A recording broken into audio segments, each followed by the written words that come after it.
नमस्कार, जय हिंद दोस्तों। आज के टाइम में बहुत सारे इंडियंस हैं जो ये सपना देखते हैं कि वो विदेश जाएंगे और विदेश जाके काम करेंगे।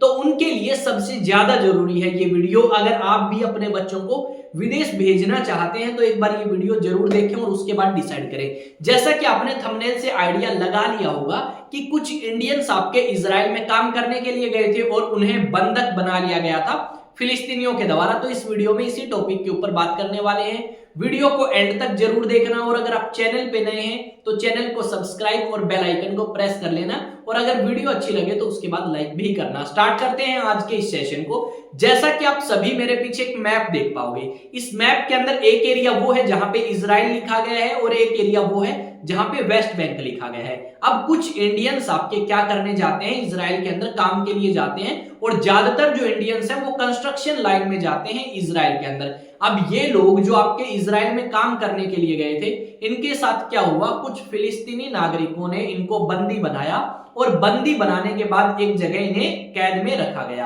अब उसके बाद इनके जो पासपोर्ट थे, इंडियन पासपोर्ट, वो इनसे छीन लिए गए। जब इंडियन से उनके पासपोर्ट छीने गए तो उनका इस्तेमाल किया उन्होंने इजराइल के अंदर गैर कानूनी तरीके से एंटर करने के लिए। ये जो हिस्सा है ये आपका इजराइल का नजर आएगा और ये रेड कलर जो है ये वेस्ट बैंक कहा जाता है और इसके ऊपर भी इजराइल का ही अधिकार है, ये हम कह सकते हैं। अब जब ये इंडियंस को वेस्ट बैंक में बंदी बना के रखा गया तो कई महीने या फिर आप कह सकते हो 1.5-2 महीने ये बंधक रहे और उसके बाद आपकी इजरायली डिफेंसिस फोर्सेस को इस तरीके की जानकारी मिली कि कुछ इंडियंस को बंधक बनाया गया है। लगभग 10 इंडियंस थे वो और उनसे उनके पासपोर्ट छीन लिए फिलिस्तीनियों ने।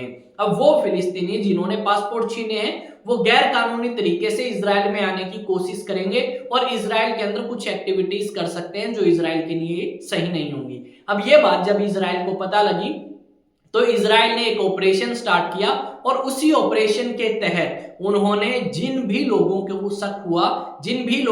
शक हुआ उन लोगों को उन्होंने रोकना स्टार्ट किया और फाइनली पता लगा कि ये जो 10 लोग हैं ये इंडियन नहीं है, इन्होंने इंडियंस का पासपोर्ट चुरा लिया है या उनसे छीन लिया है और ये यहाँ पे एंटर करना चाहते हैं। तो आपकी इजराइल ने उन्हें पकड़ा और उसके बाद इंडियंस को भी उन्होंने छुड़वा लिया। ये सारी की सारी बात आपका जो इजराइल के अंदर भारतीय दूतावास है उन्होंने जानकारी दी है और उसके अलावा इजराइल ने भी जानकारी दी है। यहां पे अगर आप बात करोगे तो लगभग इजराइल के अंदर 2024 के अंदर 16,000 के आसपास लोग गए हैं काम करने के लिए और ज्यादातर जो लोग हैं वो आपका कौन से सेक्टर में जाते हैं, कंस्ट्रक्शन सेक्टर में जाते हैं। जैसा कि आप सभी को पता है इजराइल और हमास के बीच में एक जंग स्टार्ट हुई थी 2022 में और वो जंग जो है 2025 के अंदर रुकती है या फिर आप कह सकते हो एक समझौते के तहत कुछ टाइम के लिए रोक दी गई।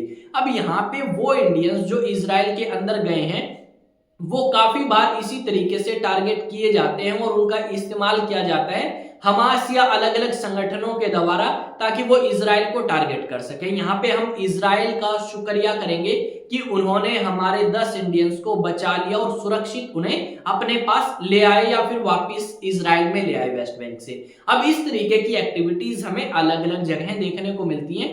तो बेटर यही है कि इंडिया जो है वो सेफेस्ट कंट्री है और इस तरीके से हमें इंडिया को छोड़ के नहीं जाना चाहिए। हमें यहाँ पे अपॉर्चुनिटीज क्रिएट करनी चाहिए ताकि हम इस तरीके की चीजें फेस ना करें।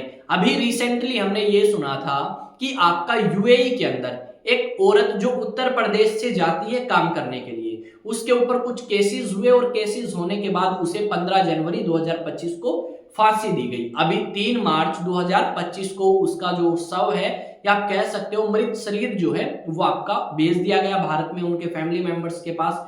दूसरी अगर आप बात करें तो रिसेंटली एक और खबर आई है कि इजराइल के अंदर तो ये सारी चीजें हुई, पैरेलली हमने ये देखा कि यूएई के अंदर 2 और इंडियंस को फांसी दी गई है। वो 2 इंडियंस को फांसी इसलिए दी गई है क्योंकि उन्होंने यूएई के कानून का पालन नहीं किया, उन्होंने यूएई का कानून तोड़ दिया। तो भाई बेटर यही है कि अगर आप भारत में रहोगे तो ज्यादा सेफ रहोगे।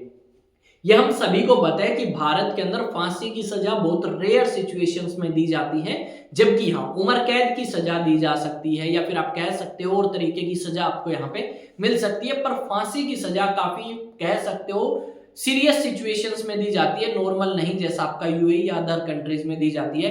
तो बेटर हमारे लिए यही है हम इंडिया में रहें और इंडिया में रह के काम करें, हमारी कंट्री के लिए, ना कि किसी दूसरी कंट्री के लिए जहां पे हमें इस चीज का भी भरोसा नहीं है कि हम कितने टाइम तक जिंदा रह सकते हैं और कितने टाइम तक जिंदा नहीं रह सकते। यहाँ पे आप सभी ने ये देखा कि जो इजराइल है उसके पास अच्छी टेक्नोलॉजी है, अच्छे वेपन्स है, अच्छे सोल्जर्स हैं फुल ट्रेनिंग के साथ में, तो उन्होंने ये चीज कर ली, यानी इंडियंस को वापस लेके आए और उन्हें अच्छे तरीके से अपने पास बुला लिया। अब दूसरी अगर आप बात करें तो इजराइल का पूरे तरीके से समर्थन करता है यूएसए, और यूएसए हर तरीके से मदद करता है इजराइल की, और भारत के भी काफी ज्यादा अच्छे रिलेशंस है इजराइल के साथ। डिफेंस के सेक्टर की बात हो, चाहे टेक्नोलॉजी के सेक्टर की बात हो, काफी सारी चीजें ऐसी हैं जो हम इंपोर्ट करते हैं इजराइल से, और भारत के प्रधानमंत्री जो हैं वो यही चाहते हैं, या भारत के लोग भी यही चाहते हैं कि इजराइल और हमास के बीच में जो ये जंग स्टार्ट हुई है ये रुके और किसी भी तरीके से किसी भी व्यक्ति का नुकसान ना हो यहाँ पे,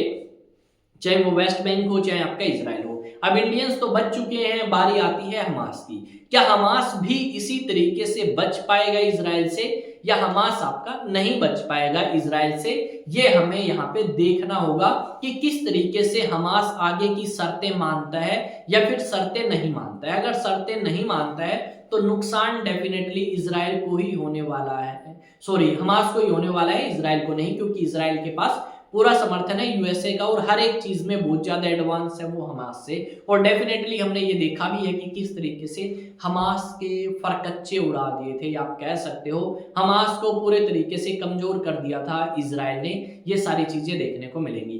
गजा के अंदर आपका कुछ इस तरीके का सीन हमें देखने को मिलेगा जो इजरायली डिफेंस फोर्सेस के द्वारा किया गया है, क्योंकि आपके इसी तरीके से जैसे इंडियंस को बंधक बनाया है इस वेस्ट बैंक के अंदर, ऐसे ही कुछ इजरायली लोगों को बंधक बनाया था। 7 अगस्त 2022 की बात है, उसके बाद आपका 23 की बात है, उसके बाद ये जंग जो है वो स्टार्ट होती है और फाइनली 15-16 महीने बाद ये जाके जंग खत्म होती है। और ये भी पता लगा कि इसी जंग के कारण आपके 90% से ज्यादा जो एरिया है वो रहने लायक नहीं रहा गजा के अंदर। और उसके बाद राष्ट्रपति ट्रंप ने ये भी डिक्लेयर किया कि वो चाहते हैं कि गजा को खाली करवा लिया जाए और वहां पे रिजोर्ट टाइप बनाए जाए और टूरिस्ट को अट्रैक्ट किया जाए। इस तरीके के आइडियाज भी राष्ट्रपति ट्रंप ने दिए थे। ये सारी चीजें हम जान चुके हैं कि भाई ना सिर्फ इंडियंस बल्कि यहाँ पे तो हमास के लोगों को भी पहले बंधक बनाया जा चुका है। तो ऐसी अपडेट्स जो भारत से और भारत के लोगों से जुड़ी होगी उन्हें हम डेफिनेटली कवर करेंगे,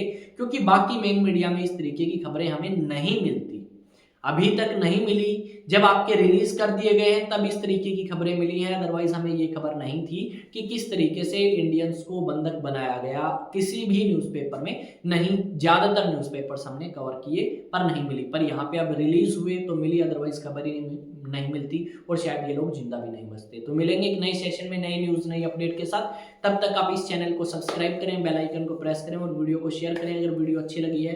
तो मिलते हैं नेक्स्ट वीडियो में। जय हिंद जय भारत। और उनके साथ जरूर शेयर करें जो ये कहते हैं ना कि भाई ये हमास अच्छा है, गजा के लोग अच्छे हैं। भाई उन्होंने तो इंडियंस को भी नहीं छोड़ा, ठीक है, बंधक बना लिया अपने फायदे के लिए, पासपोर्ट लेने के लिए। तो जरूर शेयर करें उनके साथ।